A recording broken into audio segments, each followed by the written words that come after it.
If you ask, is it better to rent or buy a house? Most people would assume buying is better, mostly because you get to keep the rent you'd normally pay to the greedy landlord. In reality, there are many situations where renting is actually a better financial decision. We'll cover what you need to consider in your situation to make sure buying is actually the best option for you. As always, this is not financial advice, and you should consult a real professional before making any big decisions. Let's get into it. Paying $1,000 in rent does not mean buying a house will suddenly let you keep $1,000 more every month. Yes, if you pay a landlord $1,000 in rent, that money is gone forever. It is an unrecoverable cost that beyond providing you with a place to live for a month, it does not leave you with any residual value once it is paid. However, what is often overlooked is that owning a property also has unrecoverable costs that can actually be more expensive than the rent sometimes. Comparing these two is a huge factor in deciding whether renting or buying is the better move. For example, you still have the bills, which may or may not be already included with your rent, as well as things like council tax in the UK or zonal tax in the United States, paying for things like bin collection and street cleaning. These bills don't disappear on purchasing the house, especially considering if you buy a bigger house than you would rent, these bills can often be higher.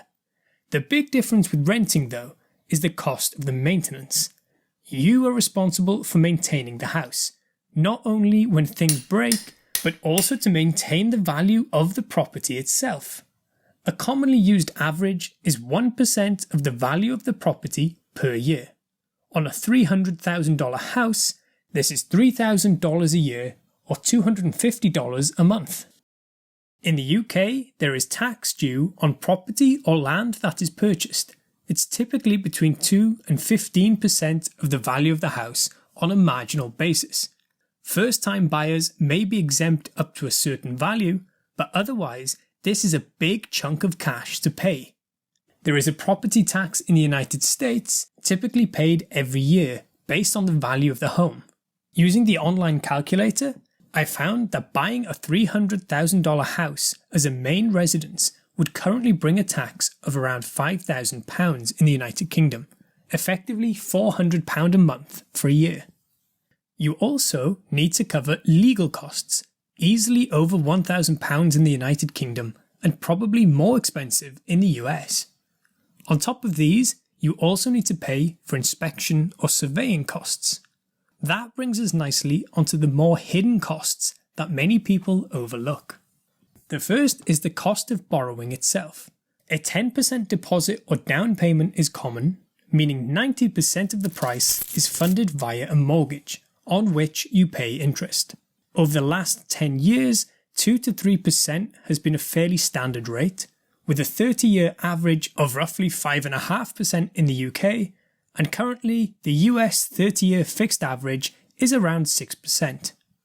Using the $300,000 example from earlier, you'd have a deposit of around $30,000 and a mortgage of $270,000. Being really conservative and saying that we can stay at 2% for the entire 30-year duration, the monthly repayment would be around £1,000 a month, with $250 of that being the unrecoverable cost of interest. The total interest would be around £89,000.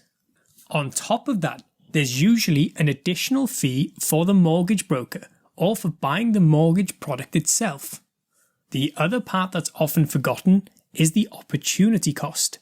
The 10% deposit of $30,000 could be invested.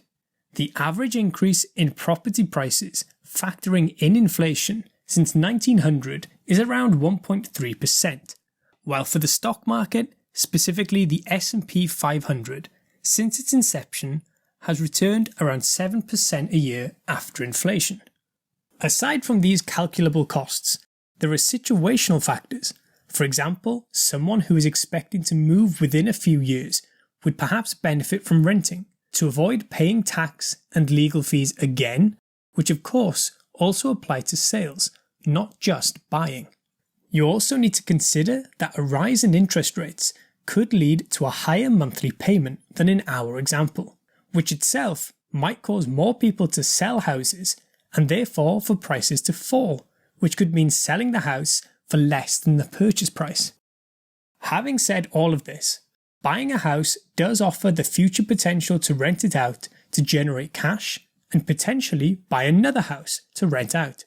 It's a tangible asset that provides a place to stay for you and your family, and you are not answering to a landlord on any house rules.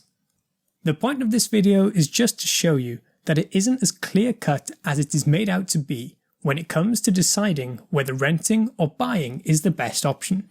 There are many factors to be considered,